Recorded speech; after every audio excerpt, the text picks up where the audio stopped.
y las encefalitis no infecciosas, ¿sí? Que eso es un diagnóstico diferencial en nosotros los clínicos. Acá, obviamente, estamos en infecto, vamos a hablar de infectología, pero hay encefalitis autoinmunes por lupus, lejos la más común. Están las encefalitis postvacunares, que son las ADEM, ¿sí? Que ahí tenemos un antecedente importante que es de vacunación, ¿sí? Y después tenemos las tumorales, ¿no? O sea, puede haber meningitis carcinomatosa, y eso es una de las causas también, ¿sí?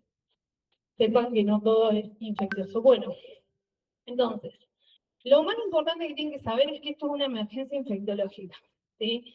Parece una pavada, pero que sea una emergencia infectológica, ¿qué define eso? Ya es una hora, ¿sí? Ustedes en una hora tienen que definir el antibiótico precoz, resolver el foco, ¿sí? Y la mortalidad es altísima. Eso define una emergencia infectológica. ¿Vamos? En este caso va a ser justo del sistema nervioso central, pero si tuviéramos una fascitis necrotizante va a ser el debridamiento quirúrgico, ¿sí? O sea, de cada emergencia infectológica es el antibiótico precoz, y que yo le salve la vida a ese paciente, lo que haga en la primera hora va a definir si se muere, vive y si tiene secuelas, ¿sí? Así que ese concepto lo tienen que tener. ¿Cuáles son las emergencias infectológicas? Esta, la meningoencefalitis, la neutropenia febril, ¿sí? La fascitis necrotizante o gangrena de Fournier, que es de infecciones de piel y partes blandas, ¿sí?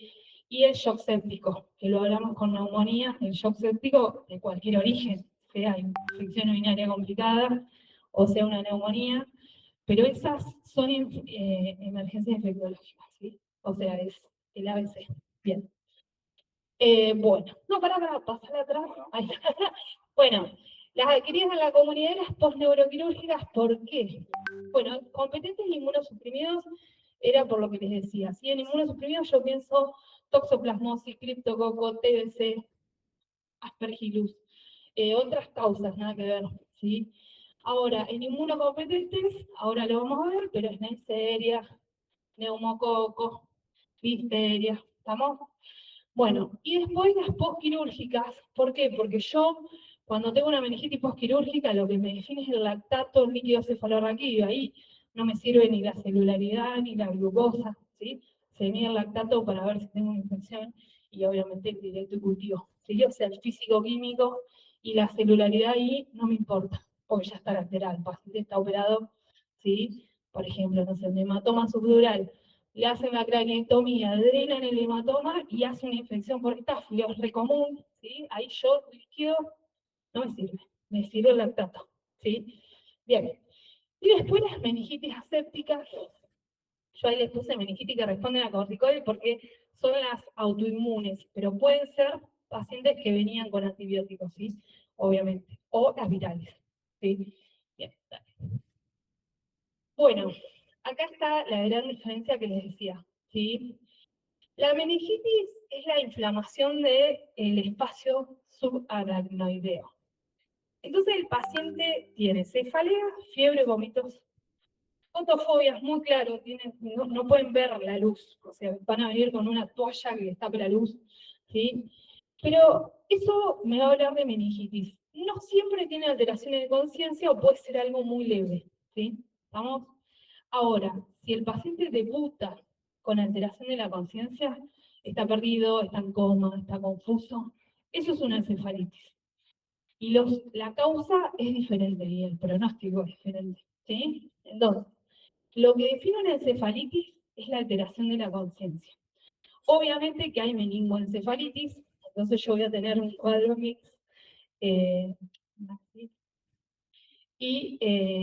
Bueno, obviamente las encefalitis, como generalmente afectan una zona del cerebro, van a generar foco motor o convulsiones, ¿sí? La meningitis es todo el espacio subaracnoideo, pero cuando yo tengo afectado un lóbulo temporal, la ínsula X, yo voy a tener un foco, ¿sí?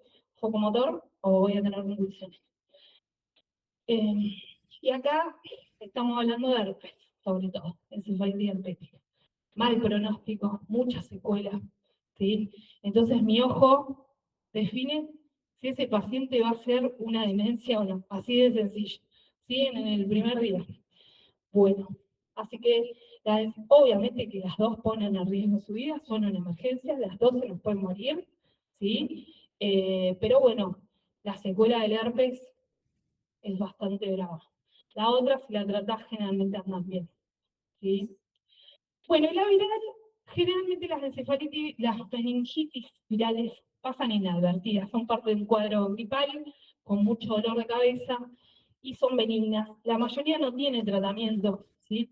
Hablo de influenza, COVID, ¿sí? Los enterovirus, que son los enterovirus los más frecuentes. Yo creo que si hoy hacemos un estudio, para mí es todo COVID e influenza, pero bueno, no se hace, ¿no? O sea, uno no punza todos los dolores de cabeza y fiebre con gripe como para hacer esos diagnósticos. No son pacientes que uno los trata sintomáticamente, ¿sí? Bueno, muy bien. Seguimos. Bueno, meningitis bacteriana aguda, no pueden no saberla, y todo lo que vamos a ver hoy lo tienen que saber. O sea, acá no se filtra nada, ¿sí? Bien. Bueno, yo les doy adulto porque yo sé de adultos. Los chicos son aparte, porque ellos tienen una epidemiología aparte, ¿sí? Entonces, ¿qué vamos a tener? Neumococo a la cabeza, ¿sí? La causa más frecuente es el neumococo, sigue siendo el neumococo, después sigue el meningococo, ¿sí? Y el Haemophilus influenzae como tercero, ¿sí? Esos son los tres más frecuentes en todos los grupos etarios, ¿sí? De adultos. En los nenes, depende si es sepsis neonatal, y ahí entra la galactiae, pero bueno, eso ya es aparte, ¿sí? Después, en pacientes mayores de 50 años, ya son pacientes con comorbilidades. Entonces acá entran las enterobacterias, ¿sí? Y entran el Streptococcus. Y en el caso de foco distante por estáfilo, el estáfilo, ¿sí? Acá, como hablamos con neumonía, ¿sí? Una endocarditis me puede dar un émbolo séptico a cerebro, o una celulitis o una foliculosis, ¿sí? Así que acá entran el estáfilo. Y la listeria, ¿sí? Acuérdense que mayores de 50 años, edad extrema de la vida, chicos recién nacidos o niños, y mayores de 50 años o factores de riesgo, después lo vamos a ver bien, tienen que cubrir listeria. Mortalidad altísima y secuela altísima, ¿sí? Bueno, y fístula de líquido cefalorraquídeo, ahí en realidad estamos hablando sobre todo de los pacientes con fracturas, ¿sí? Trauma grave, por paso a terapia, fractura del cráneo, ese paciente puede tener una meningitis polistáfica, obviamente porque tiene una piel rota, ¿sí? Y la otra es el piógenes, ¿sí? Piógenes, que yo lo voy a tener en una sofaringe, ¿tá? Así que ahí hay que cubrirlo con foco. Bueno, y en los huéspedes inmunocomprometidos, ahí estamos hablando siempre de bacterias acá, entra la pseudomonas, ¿sí? Algunos Klebsiella, sobre todo si están en intrahospitalario, y el Galactiae, ¿sí? Pero bueno, acuérdense la listeria. Listeria inmunosuprimido. Mayor de 50 años, listeria. Bueno, estos genes. Bueno, ah, está, la tenés la piel. Bueno, ¿vamos bien? Bueno, catástrofe. 2026 ya llevamos como 200 casos de meningitis desde que empezó el año, ¿no? O sea, todo lo que hay en el año ya lo tuvimos en 6 meses. Muy mal. Tenemos en este momento 3 meningoencefalitis internadas en el hospital. La verdad que es impresionante. Yo, obviamente que esto es la falta de vacunación, ¿no? Está clarísimo, no estamos llegando a la vacunación y tenemos un montón de meningoencefalitis. Ya, el año pasado ya venían aumentos, pero este año es impresionante. Desde que empezó el año hasta ahora es, bueno, ya lo anunciaron los pediatras, ¿no? O sea, se están muriendo, creo que llevan como 30 chicos muertos de pertussis, algo que no se veía. O sea, bueno, acá tenemos la complicación, ¿no? 152 casos en el 2022, y lo que llega al 2023 ya se llamó un montón. Bueno, 172. Esto es del 2022 porque obviamente es la última, que ahí ya se evidenciaban que de 151 casos eran de neumococo, 40 de Haemophilus influenzae, y 56 de meningococo invasivo. ¿Sí? Pero fíjense que siempre a la cabeza está el neumo, meningo y tercero la hemófilos. ¿Sí? O sea, eso sigue siendo más o menos igual. Vamos a ver este año qué pasa, pero supongo que va a ser igual. Y acuérdense que esto es de denuncia obligatoria, ¿no? O sea, es una enfermedad de denuncia obligatoria, la meningoencefalitis. Hay que hacer toda una historia epidemiológica y bloquear el meningococo, ¿sí? Y la hemófilis también. Bueno, sí. Bueno, fíjense que hubo una caída garrafal, ¿no? De los casos de neumococo, de meningitis por neumococo, y después empezó a subir en el 2022, ¿sí? Pero fíjense que ahí hubo, y ahí es donde se implementa la vacuna, la 3 y la 23 valente, cómo cayeron los casos y cómo ahora, después del efecto post-pandemia, se mantiene sostenido los casos y ahora de hecho aumentaron, ¿sí? Así que hay una tendencia que se mantuvo, pero bueno, ahora tenemos yo diría ya una epidemia, ¿no? De meningitis. Pasa. Bueno, el neumococo va a dar, acuérdense, cuando hablamos de neumonía, uno tiene la enfermedad neumocóxica no invasiva y la invasiva. La invasiva es meningoencefalitis, neumonía y absceso, ¿sí? Las restantes, la otitis, sinusitis, todas las itis de acá arriba son no invasivas, ¿sí? Pero de esos focos yo voy a hacer una meningitis, también puedo hacer una neumonía, ¿no? Así que el 70% puede haber un foco distante o contiguo. Así que se sobreentiende que un paciente con meningitis hay que revisarle el oído, hay que ver si tiene una sinusitis, ¿sí? Porque es causa y consecuencia, ¿sí? Si la meningitis no responde y tengo una otitis supurada, bueno, probablemente haya ahí un absceso, algo que me esté prolongando esa infección, ¿sí? Si no debería resolver. Bueno, y después, bueno, siempre hay un 30% que son primarias, pero generalmente vienen de otro foco, ¿sí? Foco contiguo. Esa es la mastoiditis, que es un poco como re exagerada, pero se ve, sobre todo en chicos, pero se ve. Nosotros en adultos, mucho secundario otitis, ¿sí? Mucha otitis. Bueno, y la sinusitis, ¿no? Esas son las tres. Bueno, la enfermedad meningocócica también, un poco, la verdad que se bajó. Acuérdense, yo cuando me recibí no se vacunaba nadie para el meningococo, o sea, era solamente población de riesgo, hoy ya hace mucho tiempo ya que todos los chicos están vacunados, pero bueno, está esta historia antivacuna que está complicando la existencia, pero fíjense que pasa lo mismo con el meningo que con el neumo, una disminución post-vacunal y ahora hay un incremento, o sea, hay una negativa después del COVID, que es un temón, ¿sí? Pero bueno, ¿qué es lo que importa acá? Bueno, fíjense los cuatro serotipos, el B, el C, el Y y el W, que son los cuatro serotipos que tenemos en Argentina, y para eso nos cubre la vacuna, ¿sí? Y este cinturón se los puse, que es el cinturón de la meningitis en África, ¿no? Ahí hay altísima carga de meningococo, así que siempre que un paciente venga o vaya, habría que vacunarlo, ¿no? A ver, si un paciente viene, esto es del viajero, y va a ir a África, hay que vacunarlo, ¿sí? Porque se agarra un meningococo y va a hacer una meningitis por el meningococo. Y si viene, hay que aislarlo si tiene síntomas, ¿no? O sea, parece una pavada, pero es el centro de la meningitis. Esta. Se le dice el cinturón meningítico. Pero bueno, esto es la parte de África Central. Túnez, bueno, no sé. Bueno, el meningococo fatal, es fatal. El meningococo lo que genera es este rash. La mitad de los pacientes con meningitis por meningococo va a tener ese rash, ¿sí? Así que tienen que buscar la piel. Va a tener púrpura, o sea, es un rash purpúrico. Generalmente por plaquetopenia o por el sangrado, ¿sí? Y los émbolos sépticos, ¿sí? Y obviamente altísima mortalidad, ¿no? El meningococo. Sí, sí, sí. Por eso, después vamos a ver el examen físico de una meningitis, pero ustedes siempre busquen algo que los haga pensar en el origen de eso, ¿sí? Lo que yo les decía el otro día, si ustedes en una neumonía ven un herpes, eso es un neumococo, 90%. Bueno, nos vale que uno le pone el espectro antibiótico lo que supone, pero en el examen físico tienen que buscar el foco, ¿sí? Bien. Bueno, y requiere profilaxis. Esto es como en el hemófilo, ¿sí?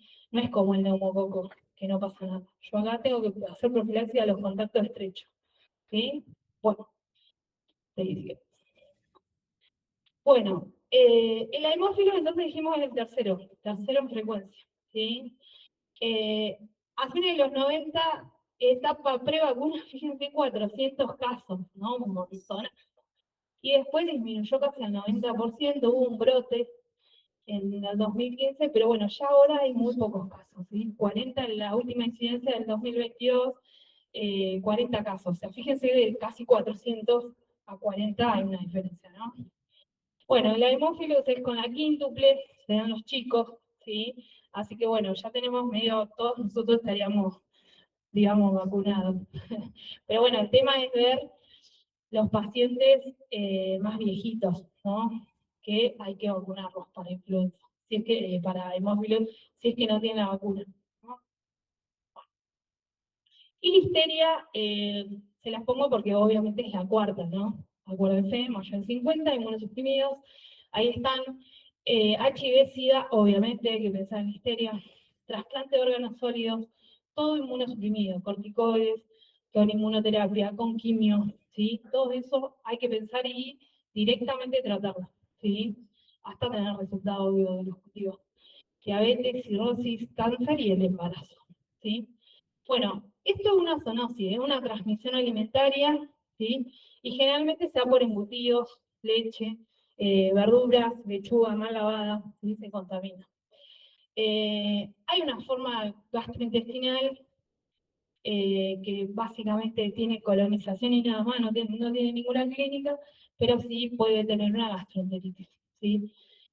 Y la enfermedad invasiva, bueno, nada, el Mona Lisa, si quieren se los puse, porque a alguno por ahí le gusta leer estudios, es el estudio francés de que habla mucho de cómo se contaminaba, porque la verdad que la listeria estuvo muy infravalorada en las meningitis durante mucho tiempo, no, es una causa muy frecuente.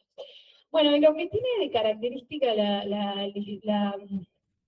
la listeria es que da compromiso de troncoencéfalo, ¿sí? Pregunta examen a los residentes, no. Pero a los residentes yo siempre les hincho, si tienen compromiso posterior, ¿sí? Si tienen par craneal en una meningitis, o tienen un síndrome cerebeloso, piensen en listeria, porque el resto no da eso, ¿sí?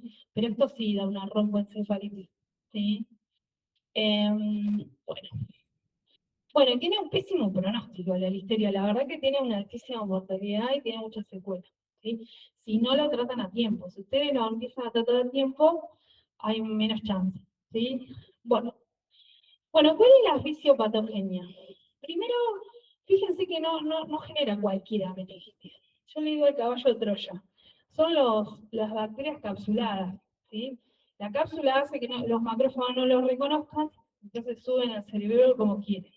Y los capsulados, ahí se les puse, no sé también, pero es neumococo, meningococo, hemófilo influenzae, el estáfilo también tiene, sí, cápsula.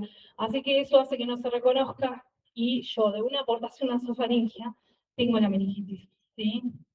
Entonces, van a colonizar, van a invadir, van a generar bacteriemia, ¿sí? Y van a replicar en el espacio subaracnoideo, eso es lo que van a hacer, ¿sí? La listeria entra por tracto gastrointestinal, ¿sí? Y ahí genera bacteriemia por translocación bacteriana, está, y después la cagada la termina haciendo la pared de la célula, ¿sí?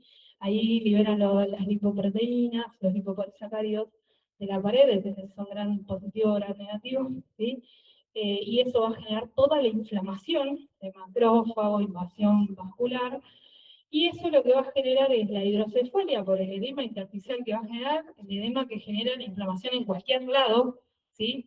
En este caso, en el sistema, en el subaracnoideo, ¿sí? El aumento de la permeabilidad con edema vasogénico y el edema por citotoxicidad directa, ¿no? Todo eso me va a generar hipertensión endocraniana, ¿sí? Entonces, va a haber una hidrocefalia, yo voy a tener edema en el cerebro, ¿sí? Eso me va a generar aumento de la presión intracraneal, y con el aumento de la presión intracraneal cae la presión de perfusión. O sea que uno de los factores va a ser un infarto del cerebro. O sea, eso genera toda la meningitis. Entonces, cuando yo trato una meningitis, trato un bicho y trato una inflamación.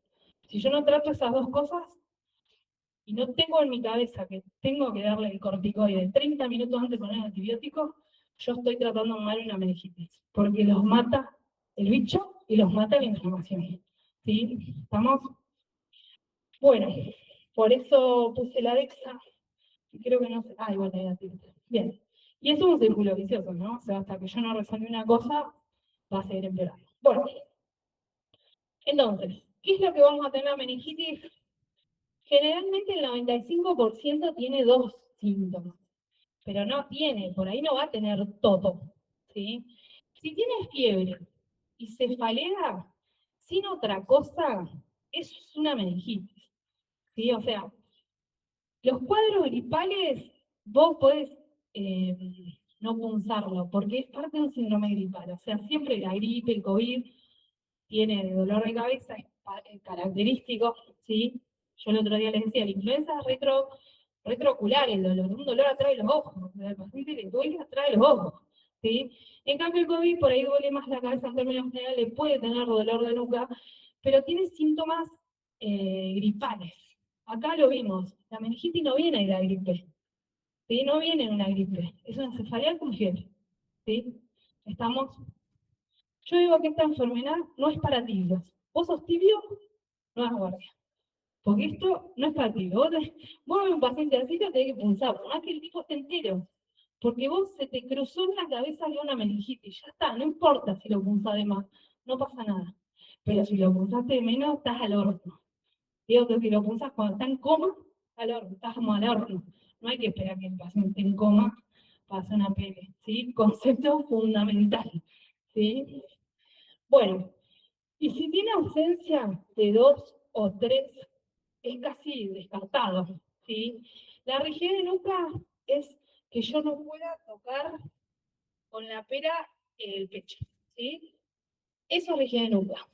Eso va a servir en todos, menos los abuelos, ¿sí? Los abuelos tienen las cervicales soldadas, ¿sí? Pero un paciente joven que les haga resistencia, eso es la rigidez de nuca. ¿Sí? ¿Estamos? En los chicos también. Es un signo difícil de enganchar en los abuelos, ¿sí? Pero en la gente joven, signo característico, lo van a ver, no es raro, ¿sí? Y bueno, la alteración del sensorio. Generalmente están, o sea, están bradipsíquicos, están boludones. No es que no están lúcidos, pero están más lerdos que de costumbre. Eso es lo más común. O no tienen nada de conciencia, ¿sí? Se supone que nosotros tendríamos que agarrar ahí, no cuando está en coma. Bueno, cuando está en coma te hace señaluce, pero uno debería agarrarlo ahí, ¿no? Como el caso Nicolás, que todos lo ven, que es la mamá esta que pide la ley Nicolás, que el chico fue 4 veces a la guardia, y lo llevó con convulsiones y en coma, obviamente se murió, tardó una semana, imagínense. Bueno, eso no tiene que pasar, no tiene que pasar. No te cierra, lo internas. Sos cagón, no querés hacer la punción, llama a alguien que se lo haga. Y si no hay nadie que se lo haga, le empezás con antibiótico. ¿Me explico? Ese cerebro, ahí. ¿Sí? Siempre vayan al hueso. Nunca la van a pasar mal por hacer. La van a pasar mal por no hacer. ¿Sí? Y no se defrauden. Yo siempre le digo lo mismo. Si ustedes piensan que ese paciente tiene meningitis, aunque venga cualquiera les diga, no, a mí no me parece, ustedes lo punzan, ¿sí? Porque no hay nada peor que saber lo que tenés que hacer y no haces. O sea, eso para mí es un montón, ¿no? Hay que hacerlo, pensarlo y hacerlo, no pasa nada. ¿Sí? No se va a morir nadie por una punción lumbar, ¿sí? Concepto fundamental de la clase de hoy. Bueno, signos meningio, ahora lo vamos a ver, sensibilidad bajísima, Kerny, Brusitsky, ¿sí? Porque en realidad son signos tardíos, ¿sí? Son cuando yo ya tengo todo el espacio subaracnoideo de acá hasta acá inflamado, ¿sí? ¿Estamos? Bueno, convulsiones, foco motor y el exantema, ¿no? El exantema, obvio. Exantema lo voy a buscar. Después vamos a ver, hay un montón que pueden dar exantema, pero pienso en meningococo. Meningococo, piel y cerebro, meningococo. ¿Sí? Bien. Bueno, para ahora una cosa más, detalle. En los abuelos, piensen que pueden no tener fiebre y piensen que el paciente puede, lo único es tener una negativa a la ingesta, ¿sí? O tener un mayor deterioro sensorio, ¿sí?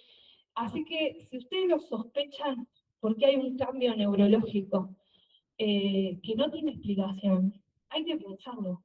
¿Sí? Después igual se lo puse de parte. Pero la meningitis en los abuelos necesita alta sospecha clínica. Obvio, si vos le ves una infección urinaria, bueno, en un demenciado, digo, bueno, tiene infección urinaria, se está perdiendo por demenciado. Pero si no tiene una infección urinaria, no tiene una neumonía y está dormido, hay que hacer una PT. ¿Sí? ¿Estamos? Hay que hacer una PT. Bien. Bueno, me miran. No soy pasional, chicos. No sé, obviamente. Como son en la vida, van a ser como médicos, ¿no, Maxi? Así de sencillo. Bueno, rigidez nunca ya se lo dije. El Kerni básicamente yo le levanto la pierna y el paciente lo que tiene es una contractura muscular paravertebral por el dolor que genera, ¿sí? Y esa contractura paravertebral es por la inflamación del espacio subaracnoideo, ¿sí? Entonces, la maniobra es que yo le levanto la pierna y el paciente le duele la espalda. Eso es un Kerni. Y un Brusicki es que esa contractura lo obliga a levantarse, ¿sí?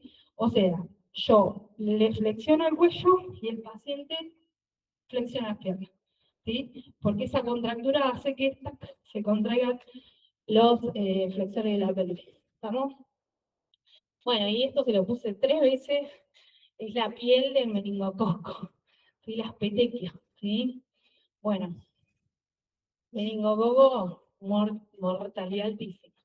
Bien, vamos. Bueno, la meningitis viral es la más frecuente de todas las causas de meningitis, ¿sí? Generalmente son recontra solapadas. El bicho más común son los enterovirus, ecovirus, coxsackie. Pueden ser precedidos por una gastroenteritis, o sea, un cuadro diarreico, ¿sí? Y después, acuérdense, esto es un concepto importante. La meningitis la da el herpes 2, ¿sí? El herpes simple es 2. La encefalitis la da el 1, ¿sí? La diferencia es diferente, o sea, hay una diferencia, ¿sí?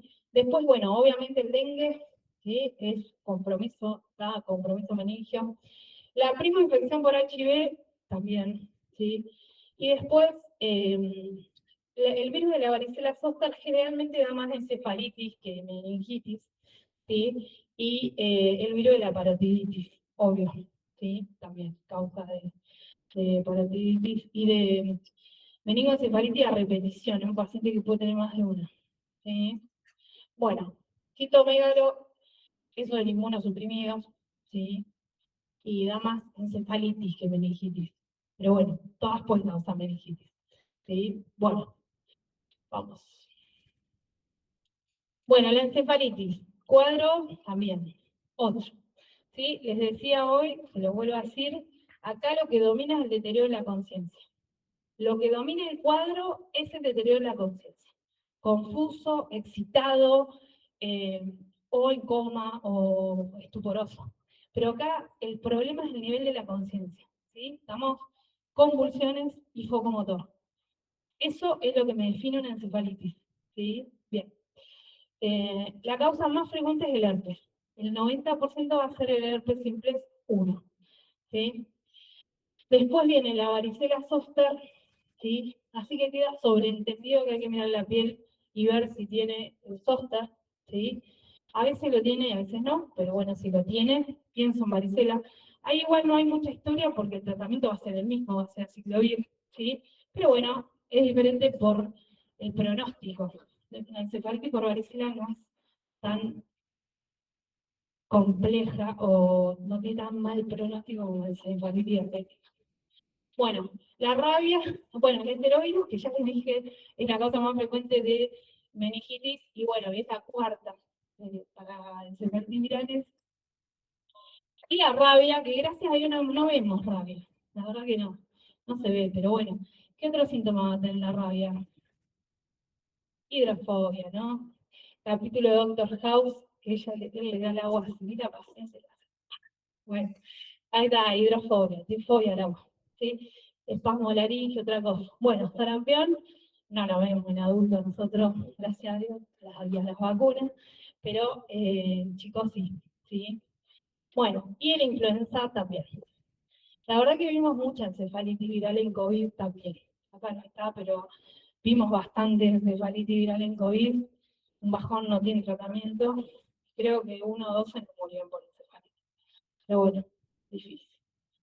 Bueno, y después ninguno comprometido, ahí entra el citomegalo. Sí, ahí el tratamiento es anciclovir, nada que ver a la ciclovir, sí, pero es citomegalo. ¿Tá?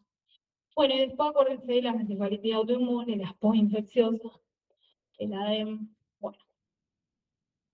Bueno, la encefalitis herpética es la causa más frecuente de encefalitis esporádica. ¿Sí? Generalmente eh, es bastante rápida, por decirlo de alguna manera. El 90% de jóvenes y el 50% de todas las causas identificables. ¿Por qué digo identificables? Porque la mayoría de las encefalitis virales no encontramos diagnóstico. La mayoría es difícil, es por PCR, ¿sí? Viral. Pero bueno, son 2 a 4 casos por millón. Yo creo que es más, la verdad. Nosotros acá vemos mucho más. O sea, vemos mínimo 2, 3 casos por año. ¿Sí? Y la incidencia es bimodal. Hay un pico entre los 5 y los 30 y el mayor de 50.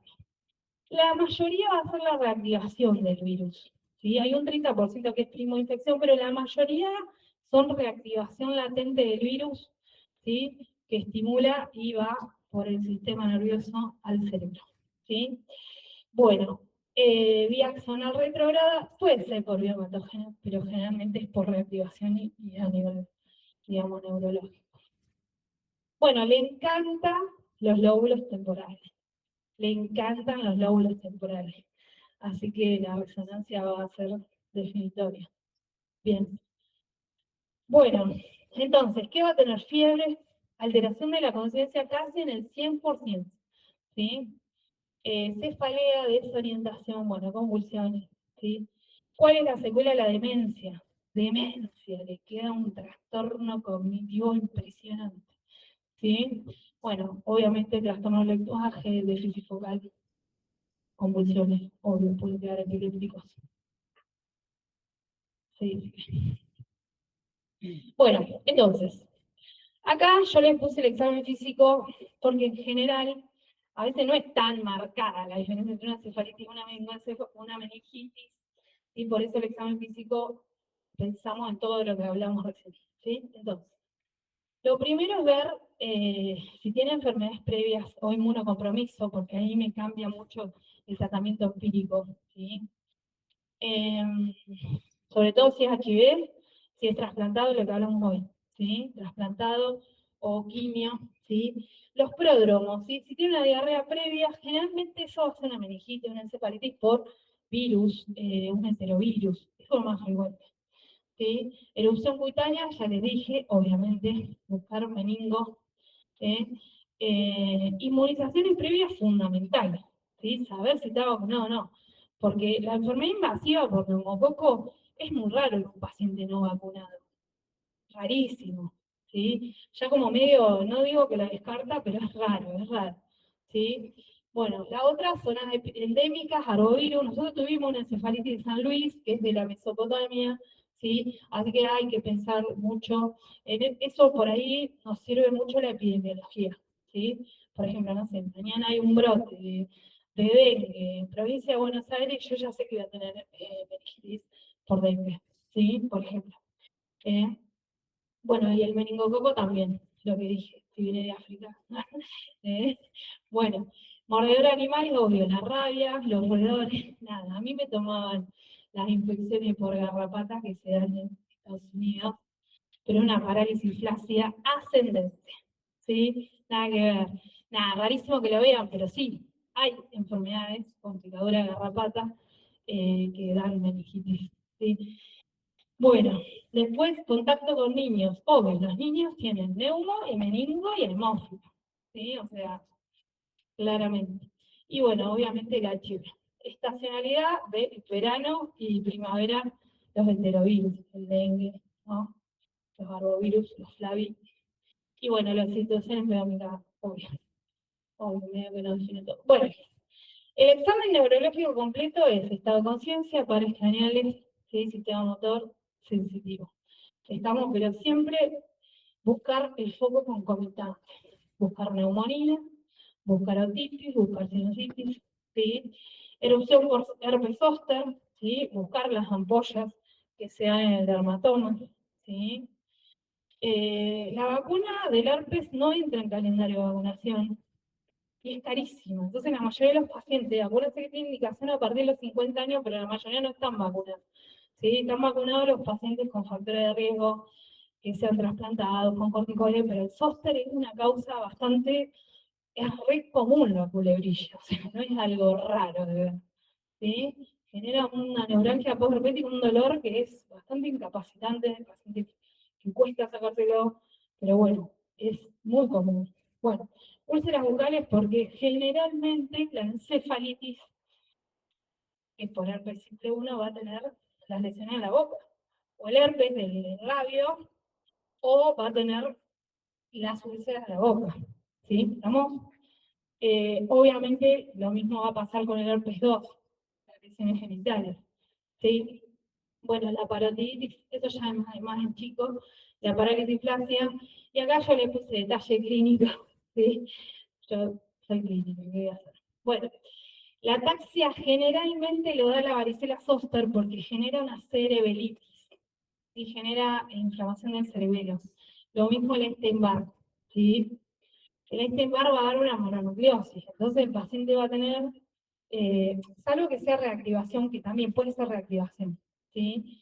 Eh, pero bueno, va a tener un síndrome de mononucleosiforme, ¿sí? Y el parkinsonismo, el arbovirus, porque afecta a la ganglio de la base, ¿sí? ¿Vamos? Bien.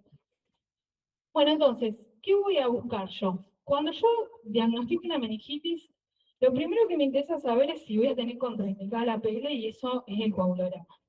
¿Sí? Coagulograma y plaquetas son las que me contraindican a mí hacer una PL. ¿Sí? Si el paciente está anticoagulado, lo revierto y lo punzo. ¿Sí? ¿Eh? No, no, pero en laboratorio estamos hablando más. A ver, después hablamos del resto. Pasa que la PIC no la tenés vos en la guardia. Lo que va a tener son los signos clínicos de hipertensión endocraniana. ¿Sí? ¿Que cuál va a ser? El deterioro sensorio. El Glasgow menos 13. ¿Sí? Bien. Entonces, en el laboratorio, y después voy a buscar causas secundarias, obvio, que no tengo ni hipopotasemia, que no tengo hiponatremia en los abuelos. La hiponatremia va a generar deterioro sensorio, ¿no? Bien. Bueno, serología para HIV, obvio, cualquier infección, ¿no? Cualquier infección, serología para HIV. Obviamente buscar una neurosífilis, ¿sí? Rarísimo ver una neurosífilis, pero bueno, tuvimos una en el hospital hace unos 5 o 6 años. Raro de ver, pero bueno, siempre no se la coman, es re fácil hacer diagnóstico. Bueno, hemocultivos, obvio, porque el neumococo y el meningo lo van a saltar en hemocultivo, ¿sí? Sobre todo si es un foco séptico, de una neumonía, el estáfilo también, de una endocarditis, ¿sí? ¿Vamos? Y la serología, acuérdense que para herpes no sirve, es hacerle PCR en líquido cefalorraquídeo. Y digo porque no va a faltar uno que le haga IgM o IgG para Epstein-Barr. Nada. Bien. Bueno, diagnóstico diferencial obvio, encefalopatía metabólica, hiponatremia, hipoglucemia, ¿no? O sea, cosas que hagan que ese paciente encefalopatía hepática, bueno, a veces es difícil hacer diagnóstico, pero bueno, bien. Bueno, entonces, ¿cuándo vamos a hacer una punción lumbar? Fiebre y síntomas neurológicos, punto. Y signos neurológicos, ¿sí? Déficit focal, convulsión, alteración sensorial. Aunque tenga una neumonía, ¿me explico? O sea, yo tengo una neumonía, pero el paciente me hace una convulsión, y yo ya sé que tiene un neumococo, tengo que pulsar. Porque no es lo mismo tratar una meningitis que una neumonía. El germen va a ser el mismo. Pero la meningitis por neumococo, ¿cuántos días lleva antibiótico? 14. Y la neumonía, 7. O sea, ¿ven la diferencia? Hay una diferencia. ¿Sí? Bien. Síndrome confusional que no se explica por otra causa. Yo tengo un paciente que está perdido y no hay nada que lo justifique, lo tengo que buscar. ¿Sí? No hay nada que lo justifique, tengo que descartar una encefalitis. ¿Sí? ¿Estamos? No se volvió loco, no hizo un brote psicótico a los 50 años. ¿Está? Siempre traten de pensar en causas secundarias, que no lo van a ver en una tomografía, lo van a ver pensándolo. ¿Sí? Bueno, fiebre y cefalea no explicada por otra causa, lo que les decía, si lo único que tiene el paciente es fiebre y dolor de cabeza, lo tiene que punzar. ¿Sí? Bien. Y los focos concomitantes y síntomas neurológicos. Yo tengo una otitis y no sé, tengo debilidad de brazo, aunque sea débil, tengo que pensar, ¿sí? Porque yo ya tengo algo neurológico que me justifique la PL, ¿sí? No tengan miedo a la PL, ¿eh? Bueno, ahí se los puse, divina. Lo ideal es que el paciente esté acostado, de coté, ¿sí? Entre L2 y L3, pero bueno, es un paciente joven que puede flexionar las piernas, eso es un paciente ideal, que no está excitado, ¿no? Pero bueno, es fácil hacer y no tiene riesgo la PL. O sea, una vez que ustedes descartaron la hipertensión endocrinana, no tiene riesgo, no le va a pasar nada a ese paciente. ¿Sí? Como mucho le pincharán una raíz y le dolerá la pierna, le ponen corticoide y analgésico y resuelve el problema. Nadie se muere por una PL, nadie, no existe. ¿Sí? No existe. Bien. Bueno, entonces, ¿por qué puede perderse el diagnóstico de encefalitis? De encefalitis, porque la meningitis por ahí es bastante más, tiene mucha rigidez, ¿no? Porque yo no ignoro a la familia. El familiar te dice, mi abuelo no es así, está más dormido. Usted crea y confía en la gente no va a mentir. ¿Sí? Así que la queja del familiar es fundamental. Parece una pavada, pero esto es el ABC. Interpretar erróneamente una fiebre. Hace noviembre del año pasado, yo estaba de guardia en María Auxiliadora. Me derivan una señora de 65 años con una infección urinaria. Cuando la veo, la mujer estaba en Narnia, Narnia, Narnia. No entendía nada, no sabía cómo se llamaba, qué día estaba. La tipa era lúcida, diabética. Bueno, digo, esto es una meningitis de acá a la China. La punzé y salía pus. ¿Me entienden? Era diabética, le hicieron un sedimento urinario. Adivinen cómo les viene el sedimento urinario en un diabético. Leucocituria, ¿sí? Leucocituria, porque los diabéticos tienen leucocituria. Pero eso no es una infección urinaria. Una infección urinaria tiene dolor lumbar, fiebre y un sedimento con piocitos, ¿sí? Y nunca un paciente lúcido se va a perder por una infección urinaria. ¿Me entiendes eso? Si a vos te agarra una pielonefritis, no te vas a perder por eso. ¿Está? El que se pierde por eso es un abuelo con demencia, no un paciente joven lúcido. ¿Está? Bueno, la tipa tenía un quiste, su le hago la tomografía de quiste, no, pum, le salió. Después estuvo bien, pero ese paciente estuvo 2 días internado en la guardia del hospital, perdón, no, 2 días. Obviamente, ¿qué tienen que hacer ustedes? Primero ser éticos. Ustedes no me pueden decir al paciente, che, son unos burros, no te punzaron, no te trataron, imagínense la familia. Bueno, cuando yo le digo tengo que punzarla, imagínense la situación. Obviamente, el tratamiento que le pusieron, ciprofloxacina. Bueno, la familia estaba ardida, la familia. Bueno, pero no, lo que pasa es que por ahí puede perderse, pongámosle, ¿sí? Entonces ustedes llaman al médico que lo vio y le dicen, ¿vos sos pelotudo? ¿Me explico? ¿Eh? Estamos, por eso es un diagnóstico que ustedes tienen que pensar, ¿sí? Tienen que pensar, aparte de calle, no menor, le habían hecho una tomografía, ¿Me explico? ¿Quién le hace una tomografía de cerebro? Porque vos estás pensando, no te cierra que está boluda, ¿o no?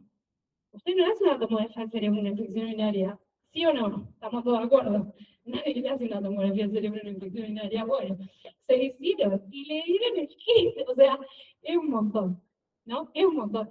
Pero es, para mí, el error ahí no es que uno esté exigente, sino que es cagón. Yo creo que es cagón. Porque vos lo estás viendo, te hace señas luces, pero creo que está hablando pavada, ¿no? Y no pensás. De última le pones eflaxona, dosis sistema nervioso central y le tratás las dos cosas, ¿o no? ¿No? O sea, si te vas a equivocar, por lo menos equivocate menos, ¿no? Pienso, digo.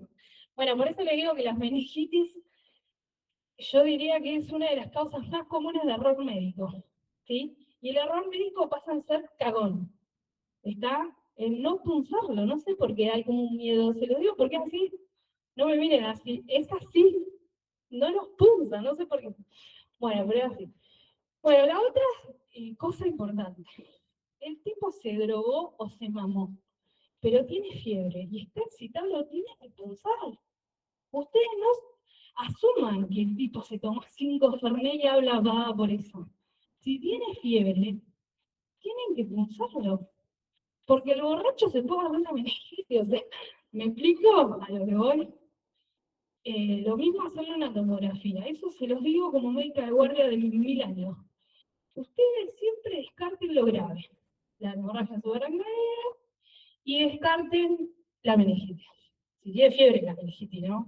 Vamos, primero le hacen una tomografía, obvio, porque puede sangrar, ¿sí? Pero bueno, cocaína viene, cocainómano, no importa, viene con fiebre y síntomas neurológicos, lo que vimos en la diapositiva anterior.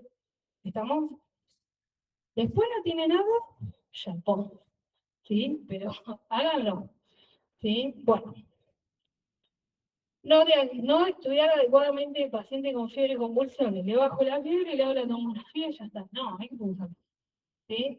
Y bueno, no hacer una PL, aunque no haya contraindicación. Esa es la clase. No punzar. Entonces tenés 7 días un tipo que no sabe el diagnóstico, no tiene etiología, lo seguís con antibióticos. No, hay que punzar.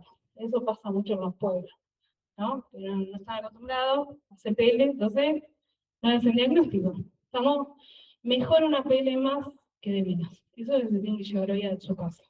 ¿Sí? Bueno, se van a equivocar, la PL hasta que se hace en la mano, como todo, pero si no, llaman a alguien que lo se pasa, no tengan miedo. Bueno, cuando yo le hago una tomografía al cerebro, glasgow menos 13, pues yo ya ahí pienso que tiene una hidrocefalia, o sea, una hipertensión craniana, foco neurológico, convulsiones, porque aparte acá voy a hacer diagnóstico diferencial, ¿no? O sea, no solamente por la hipertensión endocraniana, sino porque ustedes ahí suponen que puede haber, por ejemplo, una hemorragia. Si una hemorragia subaracnoidea también nos puede dar fiebre, ¿sí? Y nos va a dar convulsiones, deterioro sensorio. ¿Está? Bien.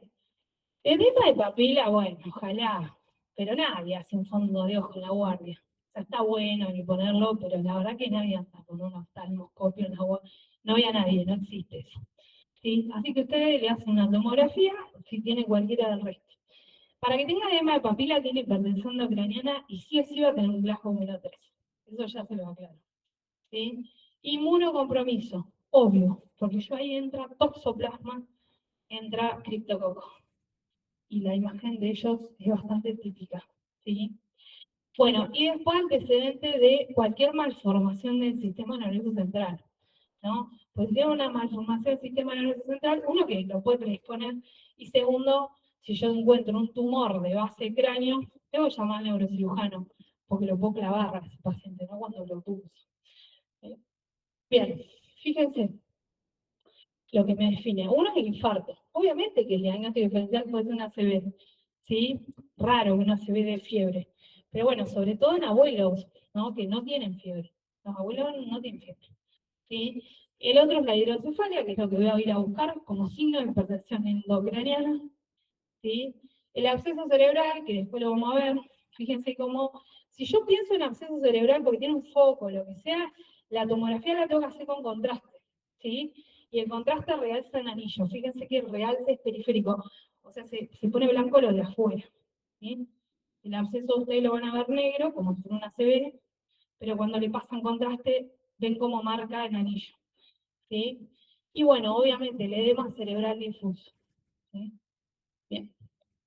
Bueno, entonces, acá, cuando yo empecé la clase, les dije lo de la primera hora, porque eso en realidad es lo que va a definir todo, ¿sí? Si yo no tengo contraindicación para PL, lo pulso y arranco con el antibiótico. El tiempo puerta-aguja es 1 hora. O sea, uno debería hacer eso en menos de 1 hora, ¿sí? Si tiene indicaciones de PL, de tomografía, le hago la tomografía toda esa hora. Pero si yo supongo que la tomografía, porque el camillero se llevó a no sé quién a hacerle no sé qué, el otro no sé qué, le hago primero antibiótico y espero que le haga la tomografía y después lo punzo. Bueno, mala suerte, me va a bajar la cosa, pero acuérdense que el antibiótico tiene que estar en la primera hora. Eso para mí es lo más importante, ¿sí?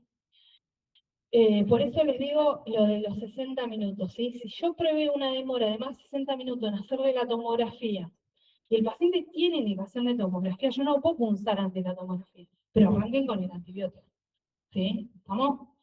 Acuérdense 20, 30 minutos antes de la DEXA, si no pueden, se la ponen con el antibiótico, ¿sí? Por lo que hablamos hoy del edema cerebral y de lo que hace en el cerebro, ¿sí?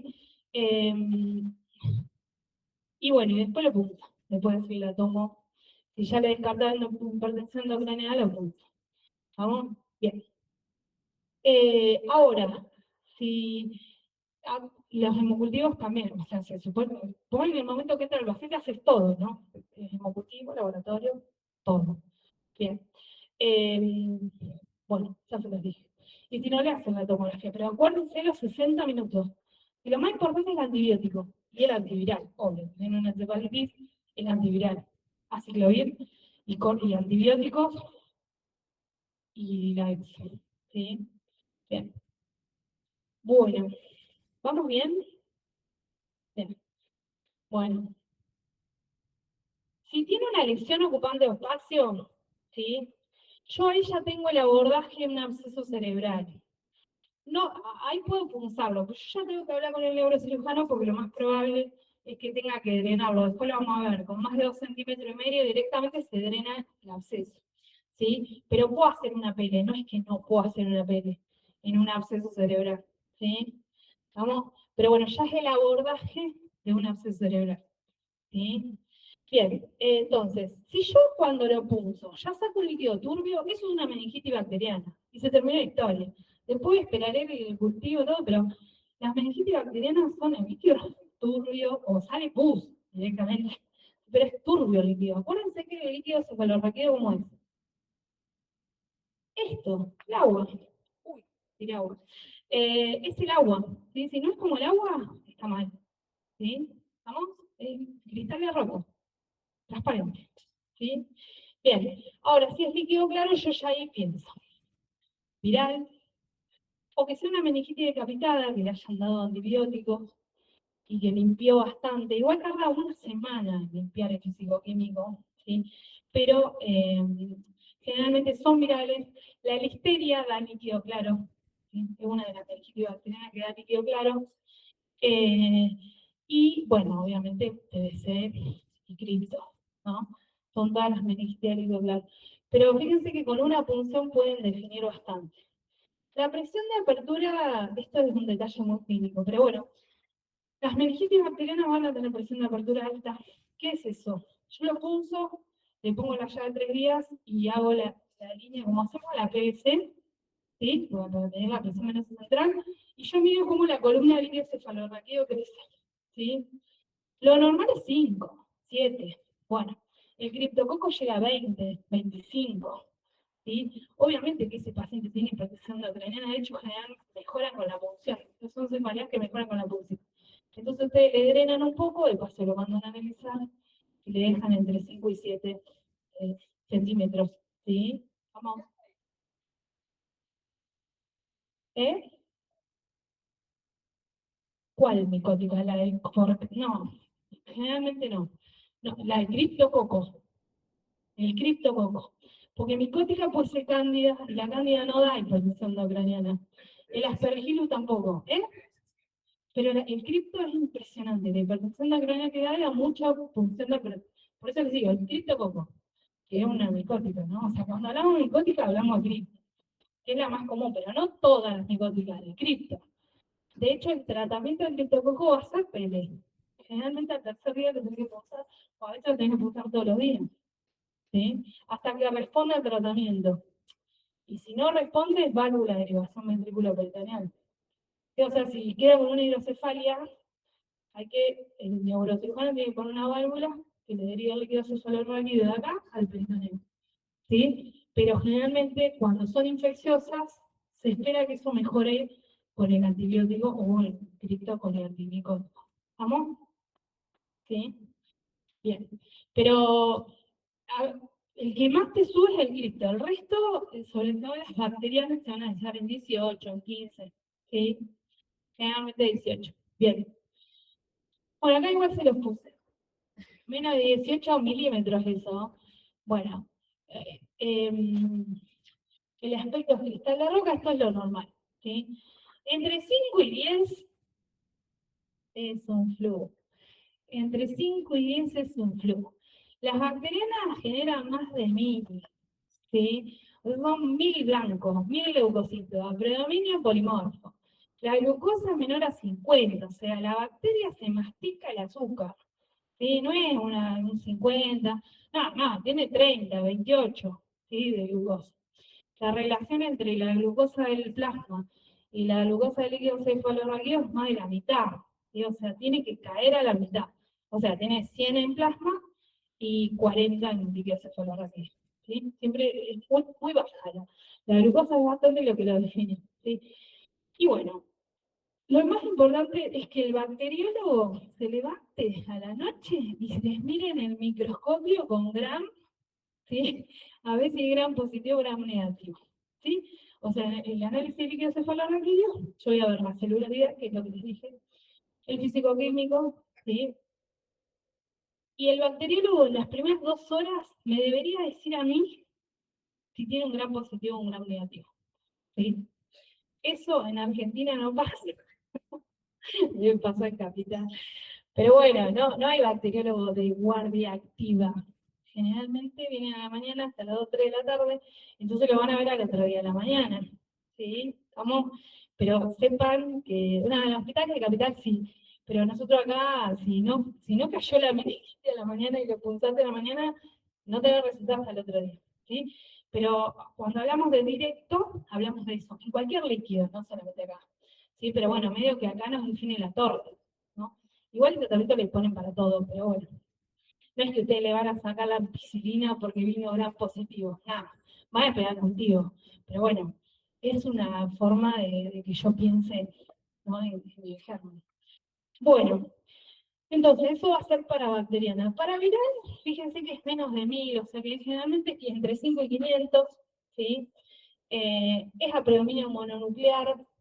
La glucosa generalmente es normal. Tiene un líquido que la verdad que casi no se afecta. Si no fuera por los blancos, que el predominio es mononuclear o linfocítico, no hay mucho. ¿Sí? Bueno, la fúngica, que en realidad estamos hablando siempre de criptococo, también no es muy grande. Acá, fíjense la presión de apertura. Eso es lo que les digo yo. Detalle muy clínico, pero es posta, es de posta. ¿Sí? O sea, tienen presión de apertura alta. Y bueno, y ahí le pido la tinta china. ¿Sí?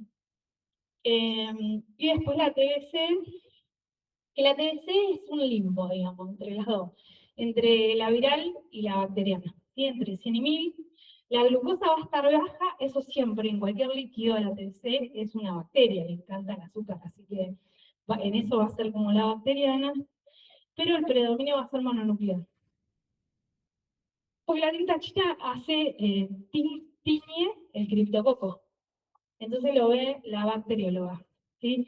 La sensibilidad no es muy alta, creo que es de 40, más o menos depende la carga de infección fúngica, pero siempre que ustedes supongan un criptococo le piden, o sea, le van a pedir el antígeno para el criptococo, pero al bacteriólogo le van a pedir que haga la tinta china para verlo ahora.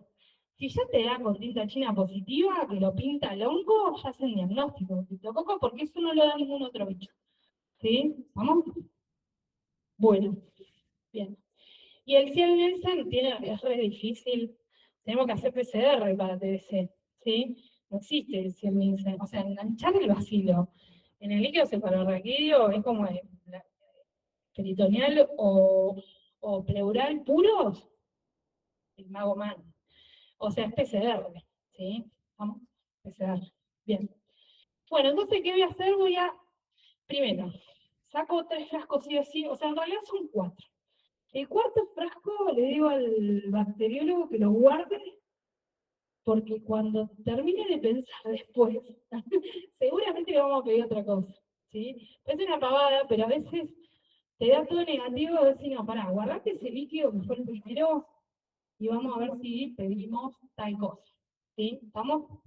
No sé, los anticuerpos NMDA para hacer diagnóstico de encefalitis autoinmune, ¿sí? Porque acá hablamos de infección, pero su cerebro, no, o sea, la encefalitis, no todas son infecciosas. Bienvenida a la medicina. Bueno. Y bueno, entonces, uno es físico-químico. El análisis de recuento celular tiene que ir con heparina para que no se pegue. Si la muestra va al toque, puede no ir con heparina, pero en realidad lo tienen que heparinizar, ¿sí?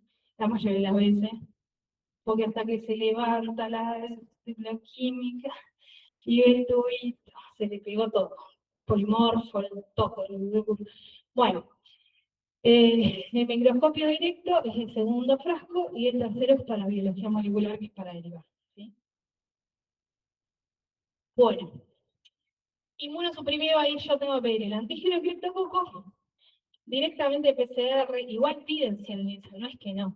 Si es un HIV lo piden, pero si les da buenísimo, pero es muy poco probable, ¿sí? Bueno, el micológico directo último, ¿sí? Bien. Bueno, ¿qué es lo que yo voy a ver? ¿Sí? Diplococo gram positivo, neumococo. ¿Sí? O sea, lo primero que van a decir a ustedes es un diplococo gram positivo.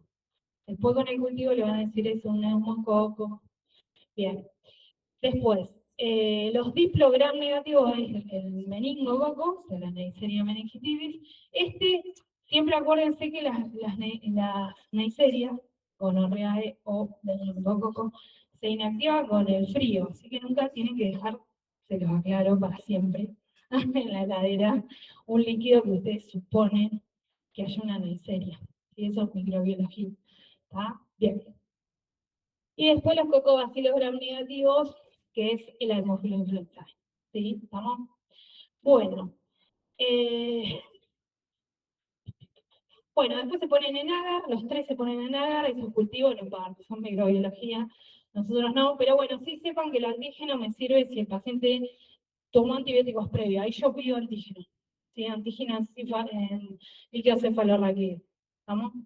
Bien, bueno. Si quieres pasar.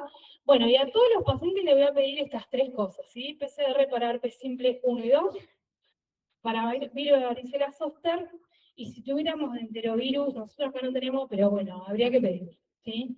Por una cuestión de frecuencia, ¿sí? La polio, yo no se las dije porque o sea, ya desde el año, creo que 10 años después que yo, del 94, Argentina está libre de polio, pero ojo que ahora puede volver con el tema de las vacunas, o sea, se supone que no hay más polio, ¿no? Que son los rengos que tienen 70 años, ¿no? O sea, esos son los polios. No tenemos más rengos, ¿no? Pero no es que no exista la polio, que están vacunados, ¿no? El mecánico rengo, ese tuvo polio, ¿sí? Bien.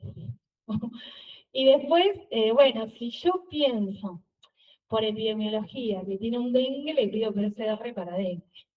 Y fue a San Luis, que fue a la Mesopotamia en plena primavera, San Luis, se contagió el bicho, bueno, está, ¿sí? Bueno, si es inmunocomprometido, sí o sí ahí tengo que pedir vasito medio, ¿sí? ¿Estamos? Sí o sí porque me cambia el tratamiento, ¿estamos? Bien, vamos. Bueno, este sería, como les di en neumonía, es más o menos lo mismo. Este sería el ideal, sale millones, la verdad que sale como $1.500. No sé quién lo tiene en las cañitas, pero bueno. Es espectacular porque vos en una hora tenés diagnóstico, etiológico, sensibilidad, todo. ¿Sí? Esto es Made in Japón, Estados Unidos, ¿no? Canadá, lugares con mucha plata. Nosotros somos pobres, chicos, pero bueno, sepan que es espectacular esto, ¿no? Ojalá no tuviera esto. No haríamos medicina, o sea, directamente hace pim, pum, pam, chao. Te hace el diagnóstico de todo. Bueno, vamos. Nosotros los argentinos pensamos mal, es así. Es como decimos, ¿qué puede tener ella? No, un santo diagnóstico, 30 minutos.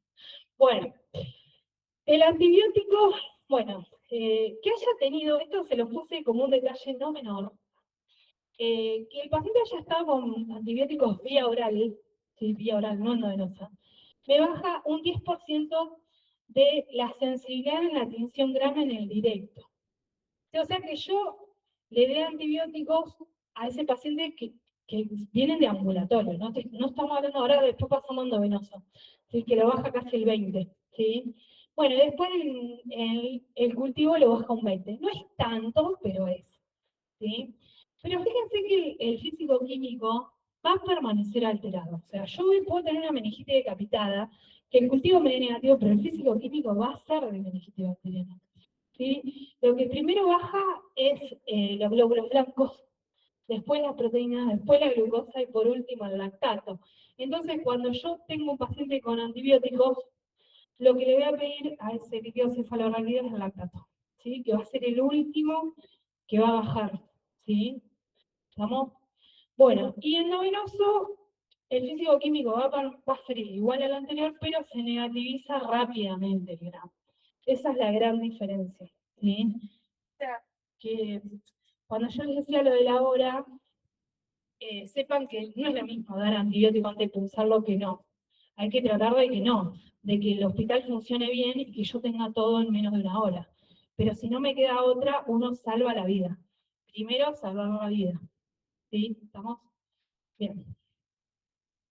Bueno, eh, la encefalitis herpética al líquido puede ser normal, ¿sí? Primer concepto fundamental, el líquido puede ser normal, pero si yo tengo alta sospecha, a las 72 horas lo tengo que repulsar, ¿sí? Más que nada por la viremia y la cantidad de virus en el líquido cefalorraquídeo, que al principio puede estar bajo y después pica, ¿sí? ¿Estamos? Bueno, acá tengo falsos negativos, sobre todo que sea precoz, o sea, que yo tenga una encefalitis antes de las 48 horas y que haya sangrado. El herpes da hemorragia, ¿sí?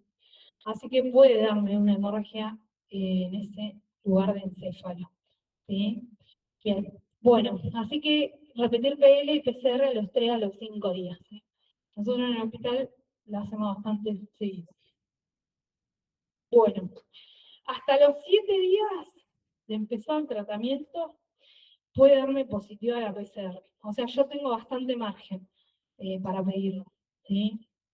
Digo porque, por ejemplo, ustedes ponen las...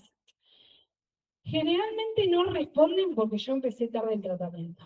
¿Sí? O sea, la verdad que la secuela de la encefalitis es porque yo me dormí. ¿Sí? Vamos, pero bueno, sí puede ser que tenga una complicación, ¿tá? Pero sepan que lo repulsan y hacen un diagnóstico. Bueno, seguimos si querés. Bueno, esto es lo que les decía yo. Le encantan los lóbulos temporales, ¿sí? La resonancia es casi característica de la encefalitis herpética. Lo que yo voy a generar es una hiperdensidad de Doppler de los lóbulos temporales, ¿sí? Puede ser también la língula, estamos, pero bueno, no es patognomónico, ¿sí? Pero acuérdense que puede ser un bilateral, afecta generalmente el lóbulo frontal abajo, ¿sí? La parte inferior del lóbulo frontal, ¿sí? Y la corteza insular, ¿sí? Así que bueno, por eso tienen también tanto trastorno conductual, o sea, son pacientes que por ahí están reexcitados, ¿sí? Bien, afectan el frontal. Bien, vamos. Bueno, entonces, tratamiento de la meningitis. Vamos bien, ya estamos llegando a la parte final. Estoy lenta, 1 hora y media. Bueno, hija de mí. Bueno, eh, el antibiótico dentro de los 60 minutos. Dentro de los 60 minutos. Dentro de los 60 minutos. Bien. Y los corticoides idealmente 30 minutos antes. Idealmente. ¿Sí? No pasa nada que se lo den simultáneo. El problema es que no lo den. Sí, el problema es que no lo den. Bien. Bueno, generales, obvio, el tipo está hipotenso. Primero, ABC, vía aérea, circulación, se sobreentiende en cualquier paciente. Y si lo tengo que ventilar, lo ventilo. ¿Está? Porque se le va a morir de un paro respiratorio. ¿Está? Así que eso queda implícito en cualquier infección. Si le pasan líquidos, a los 30 minutos puede haberle pasado un líquido, no respondió, le ponen noradrenalina, y si tiene un grado menor a 8, lo ventila. Así, en ese orden. ¿Sí? Bien. Bueno, y obviamente lo pasan a terapia, y el terapista haga de la suya. Bueno, obviamente shock séptico y, obviamente, una meningitis me puede dar una cetosis diabética. ¿No? O sea, me puede desencadenar una cetosis, entonces tengo que volver a la insulina. O sea, es todo ese paciente. ¿Sí? ¿Estamos? Bueno, lo ideal, voy a poner eso, Maxi, vos lo sabrás. Lo ideal es que una meningitis vaya a la terapia intensiva. Las primeras 24 o 48 horas que son las horas más complicadas. En Argentina eso no pasa. ¿Sí? O sea, los terapistas para que entre en este paciente tiene que estar con noradrenalina, ventilado, o sea, esos son los criterios de admisión a terapia intensiva. Pero bueno, sepan que eso es lo que hay que hacer. Ustedes le hacen la interconsulta al terapista, el tipo le dice, no, ¿por qué? Y ustedes se van, bueno, el drama, me lo banco yo en la guardia. Pero bueno, sepan que es así, ¿sí? Bien, no es lo que les va a pasar. ¿O no, Maxi? No es lo que pasa. Bien. Bueno, entonces, en adultos, ¿qué voy a hacer empírico? Yo, ceftriaxona. En Argentina es ceftriaxona, ¿sí? La vancomicina, yo la voy a poner si el paciente es alérgico a la ceftriaxona. Acuérdense, ya se los dije en neumonía, pero se los vuelvo a aclarar, que los alérgicos a los beta-lactámicos en realidad no es por el anillo beta-lactámico, sino que es por los péptidos. O sea que, salvo que haya hecho un shock anafiláctico, le sacuden ceftriaxona. El paciente tiene que decir que es alérgico a la ceftriaxona, ¿sí? Para ponerle banco, si no, ceftriaxona, ¿sí? La dosis acá es 2 gramos cada 12 horas. Esa es la dosis en meningitis.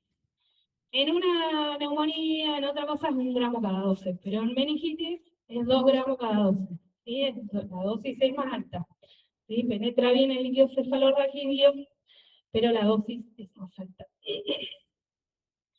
Si el paciente tuviera antecedentes de estafilometicilino resistente, o yo supongo que tiene un estafilometicilino resistente, lo que hablamos el otro día, no sé, tiene endocarditis por estáfilo, o tuvo un estafilometicilino resistente, estuvo internado hasta hace 3 meses, ¿sí?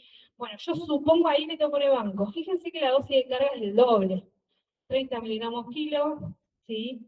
Eh, y, o sea, no es 15 como hablamos en neumonía. ¿Ven la diferencia, no? Porque la banco le cuesta mucho entrar al cerebro, ¿eh? Sobre todo con la adicción. Así que, sí.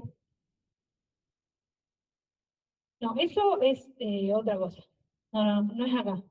Es para inmunosuprimidos. Sí, no es para acá. Bien, acá estamos hablando de meningitis bacteriana ambulatoria. ¿Sí? El Bactrim es otra historia, es neumocitis girovesi, es otro o sea, otro tratamiento. Bueno, paren que me fui. Bueno, entonces yo le voy a poner banco si supongo que es un estafilometicino resistente, si no, no, salvo que sea alérgico a la ceftriaxona. ¿Sí? En mayores de 50 años, aparte de la ceftriaxona, debo poner ampicilina. ¿Sí? Y bueno, y la banco es si tengo factores de riesgo. ¿Sí? ¿Qué otro factor de riesgo que sea posquirúrgico? O que haya tenido un traumatismo, fractura. ¿Sí? algo que yo tenga comunicación para que entre el estafil, ¿sí? Si no, no lo supongo. Bueno, la AMPI son 12 gramos. Acá fíjense que la dosis es como en endocarditis, ¿no? O sea, la dosis es altísima, 12 gramos días, así que es cada 4 horas, digo cada 6. Eh, generalmente es 2 gramos cada 4. Bueno, y en pacientes huesto y inmunocomprometidos, estamos hablando acá de bacterias, ¿sí? Para huesto inmunocomprometido yo ahí ya pongo meropenem, porque yo ahí pienso que el paciente tiene una Klebsiella, una pseudomonas multiresistente, ¿sí? Ya pienso en enterobacterias, ¿está? Y pienso en pseudomonas, entonces en vez de centraxona, ¿qué voy a hacer? Voy a poner una cefalosporina con actividad antipseudomonas, que es ceftazidima, cefepime. ¿Estamos?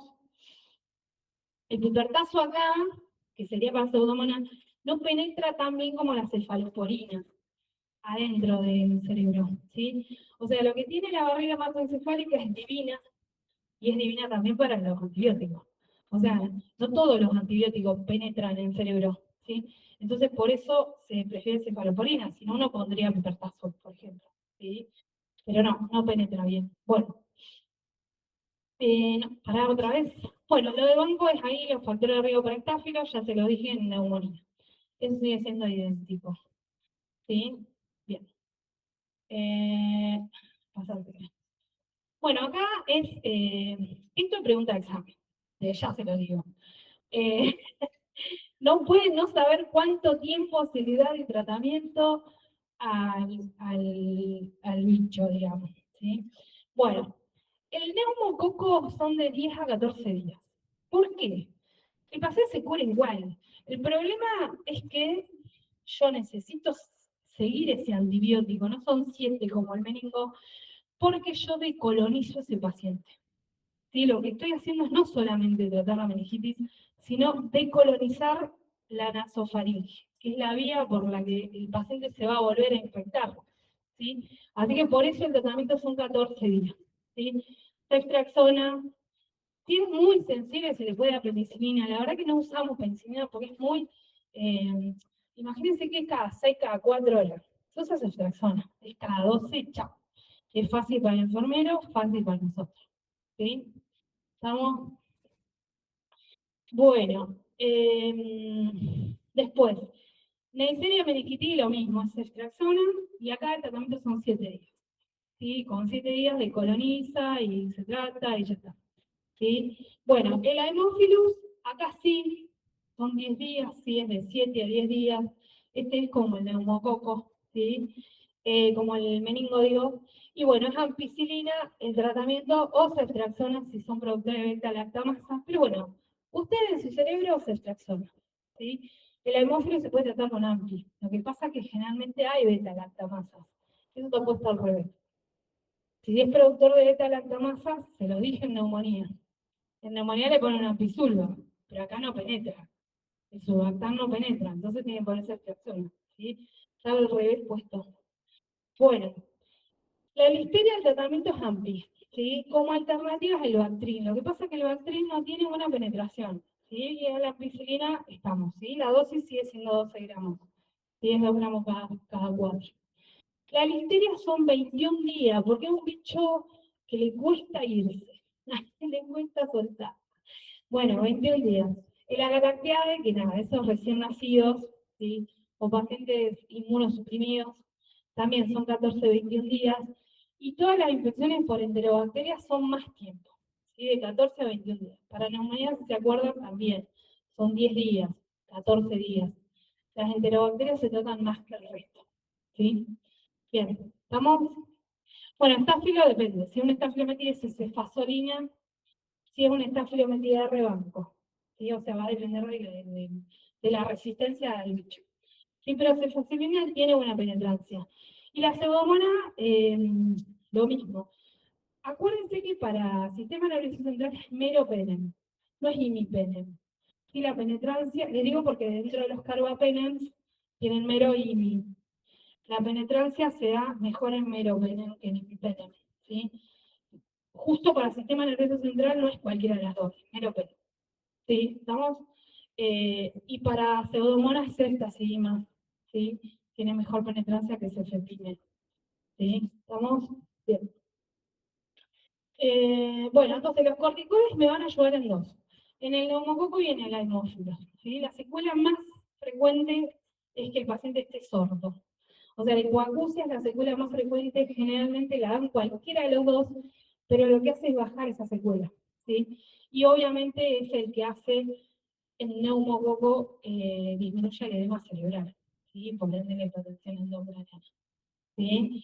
El corticoide es que baja el edema cerebral, ¿sí? La dexametasona sobre todo.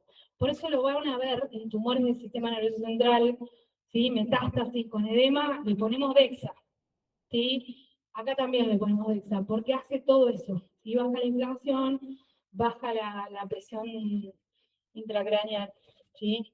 Bueno, la ampolla viene de 8 miligramos y se pone, es así, 0,15 miligramos kilo cada 6 horas, generalmente es dexa cada 8 y se le da, se le deja, ¿sí? Son aproximadamente 4 días, ¿sí? Pero bueno, como que depende mucho de cómo evoluciona el paciente, pero siempre son 4 días también, ¿sí? Bueno. Bueno, la encefalitis diabética, el tratamiento es aciclovir, ¿sí? 10 miligramos kilo, de 14 a 21 días. Si es un huésped inmunosuprimido, ahí sí puede llegar a ser 4 semanas, pero si ustedes tienen la certeza, son 21 días el tratamiento. Bueno, la vida de este paciente va a depender de que ustedes le pongan el aciclovir lo antes posible, ¿sí? Les digo la vida o la muerte. Bueno, porque, digamos, la secuela de esto es la demencia. Son pacientes que quedan -10. Bueno, y el pronóstico cambia muchísimo si le ponen aciclovir al toque o no. ¿Eh? Bueno, vale ver la necesidad de UTI, es lo mismo. Acá no se usa corticoides, salvo que tenga hipertensión endocraniana, pero generalmente no la tiene, ¿sí? Eh, y bueno, el problemón, digamos, de esto es la nefrotoxicidad. ¿Sí? El problema de la ciclovir es la falla renal, ¿sí? Y bueno, eso es un tema, pero bueno. Puede tener neuro, pero generalmente es nefrotoxicidad. Bueno. El tratamiento para varicela es también aciclovir, ¿sí? O sea, son los dos iguales. Familia de herpes y el tratamiento es el mismo. Bien, ¿quiere pasarte? Ya estamos terminando, no se me duerman. Bueno, ¿por qué puede evolucionar mal? Primero porque tengo por ejemplo, una otitis supurada. Bueno, tengo que hablar con el otorrino, ¿sí? Y hay que drenar ese oído, si tengo un absceso o lo que sea, ¿sí? Vamos. Después, la otra es la hipertensión endocraniana, que es una complicación. O sea, el paciente puede quedar con una hipertensión endocraniana y yo tengo que hacer una válvula de derivación para que ese paciente después se vaya a la bala, ¿sí? La otra que haga un infarto, eso es muy común del herpes, ¿sí? Acuérdense, baja la presión de perfusión y generan ACV, infarto cerebral, en este caso, infeccioso, ¿sí? La trombosis del seno también, ¿sí? Es bastante, no es frecuente, gracias a Dios, pero bueno, puede generarlo. Que yo elija mal el antibiótico, fundamental, le puse ceftriaxona 1 gramo cada 12 y no va a llegar, no va a llegar. Sí, hay que saber la dosis, es así. ¿Eh?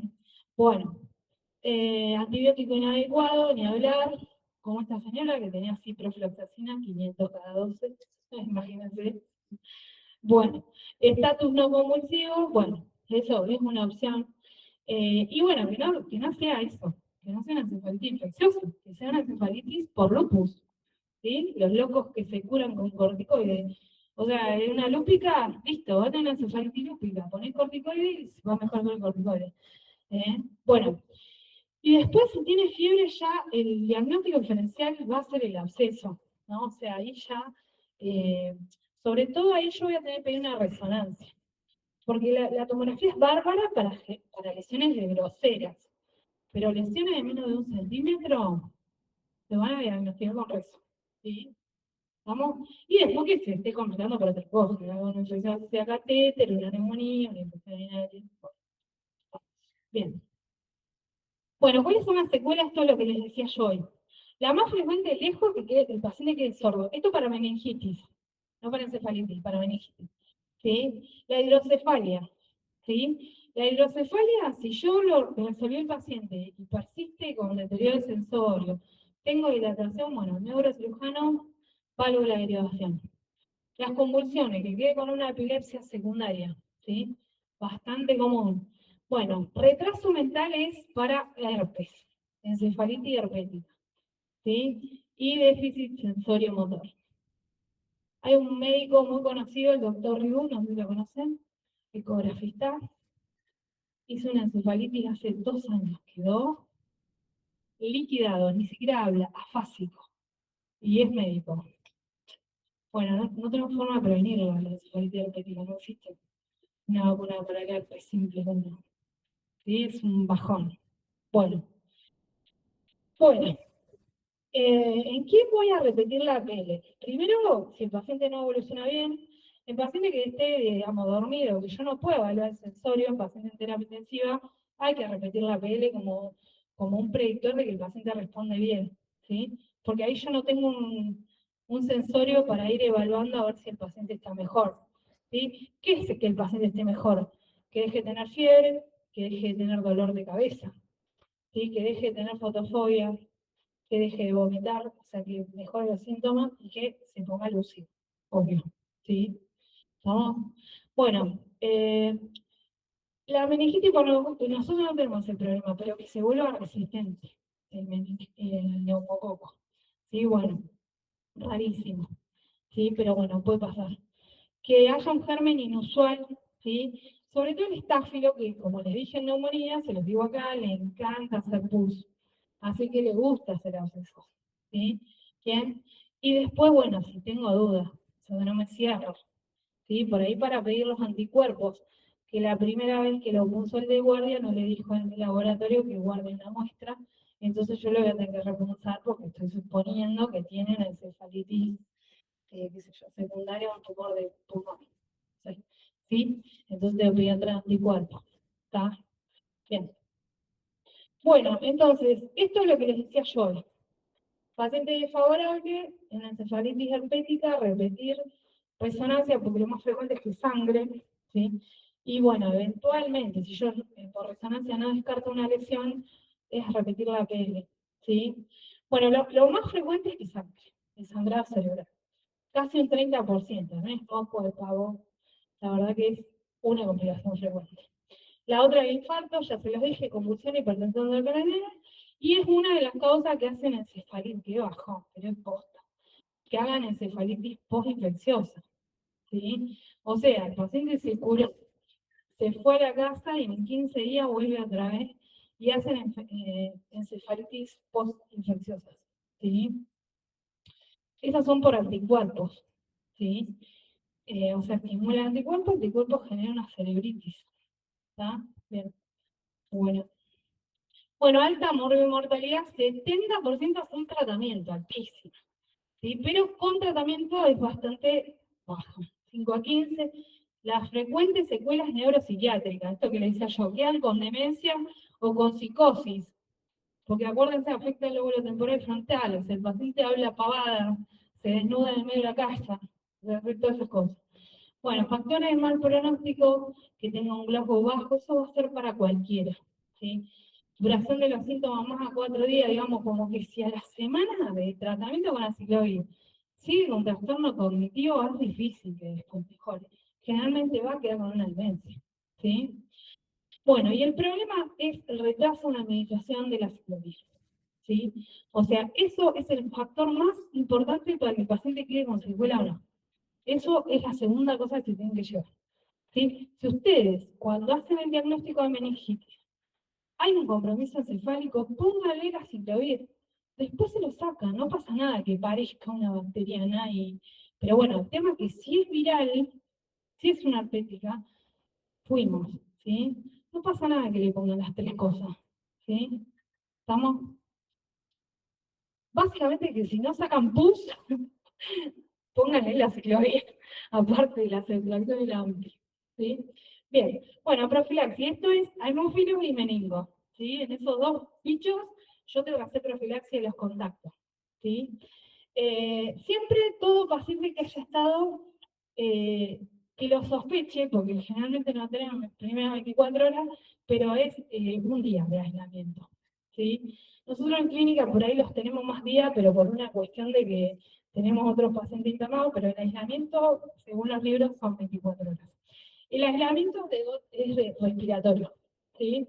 Bien, bueno, obviamente lavado de manos. ¿A quién tengo que darle quimioprofilaxis? A todos los contactos, ¿sí? Contactos que tengan más de 4 horas por 5 días, en eso es como la TBC, digamos. Después contactos domésticos, sobre todo con chicos pequeños o en el jardín, ¿sí? El médico que lo intubó, todo paciente que tenga contacto con la saliva de ese paciente, tiene que estar más quimioprofilaxis, ¿sí? O yo lo intubé, si tiene meningococo, tengo que hacer el tratamiento, ¿sí? O sea, la quimioprofilaxis. Bueno, posición directa a secreciones, que es lo que acabamos de decir, o que haya compartido el cepillo de dientes. Bueno, trabajadores, eso ya está, o intubación, o no sé, lo ventilaste, qué sé yo. Si hiciste respiración boca a boca ya no se hace, pero bueno, en tu momento la RCP se hacía.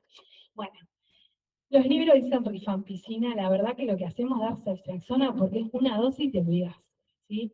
Pero si no tuviéramos la posibilidad de ceftriaxona, es rifampicina, ¿sí? En chicos y en adultos, ¿sí? Por 4 días, pero la verdad que la ceftriaxona vuelve a inyectar y se termina la historia. La rifampicina no se puede dar en embarazadas, así que en embarazadas sí o sí es ceftriaxona, ¿sí? En el resto son 4 días. 4 días para hemófilos, 2 días de rifampicina, digo. 4 días para hemófilis, 2 días para neumococo, ¿sí?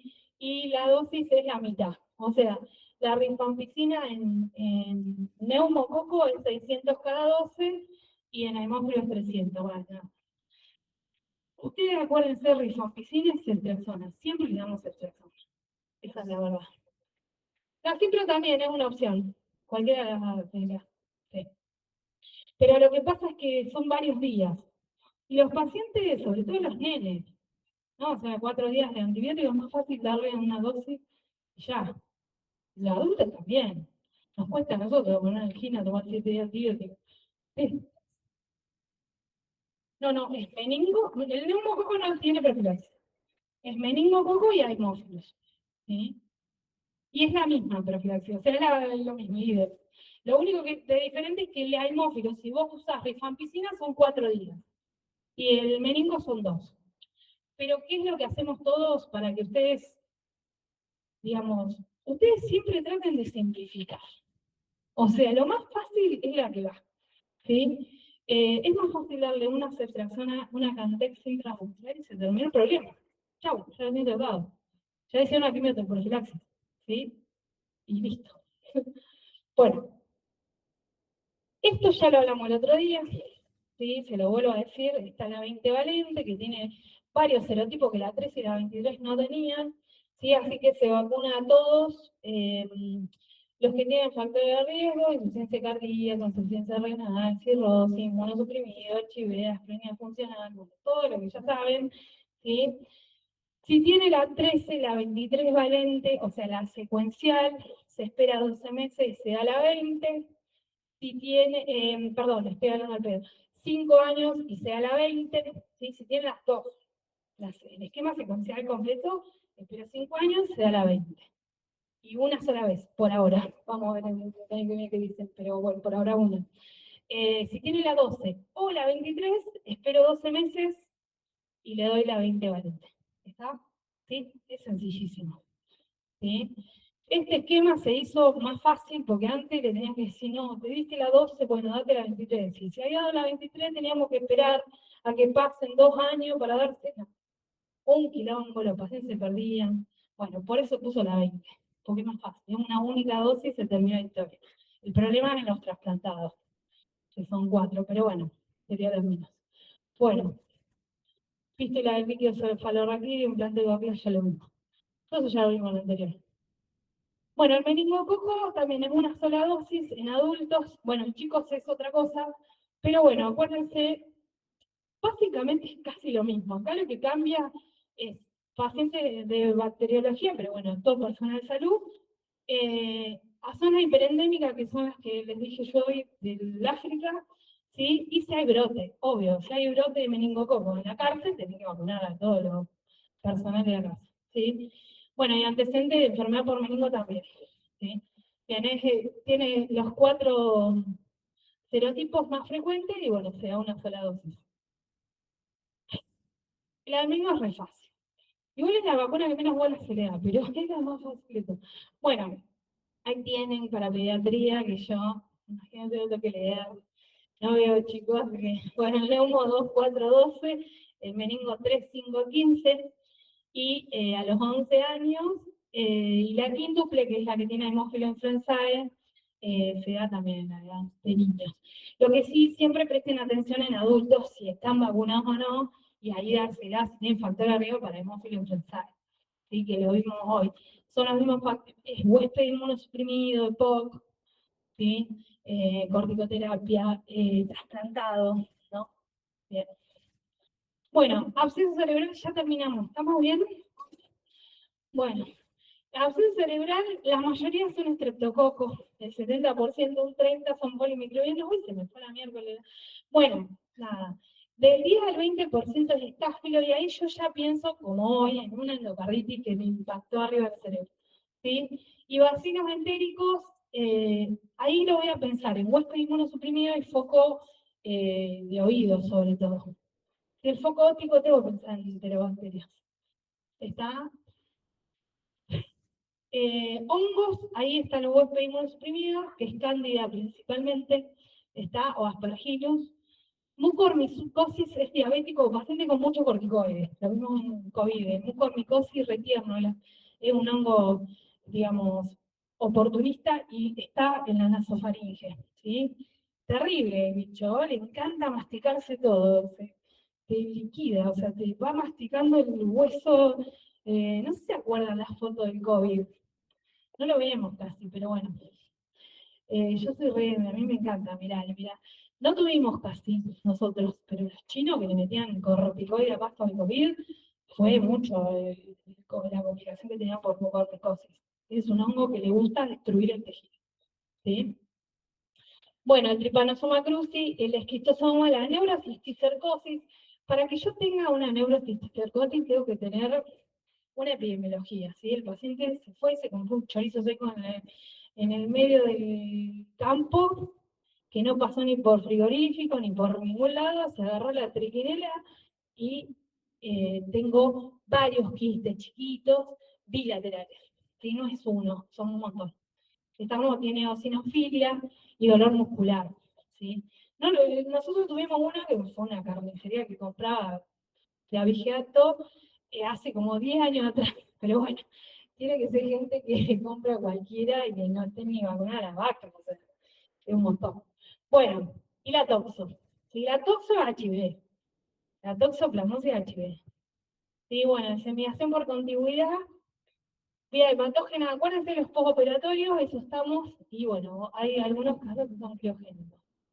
Bueno, esto ya lo hablamos. Bueno, la otitis va a dar absceso siempre por contigüidad, o sea, siempre el lóbulo temporal.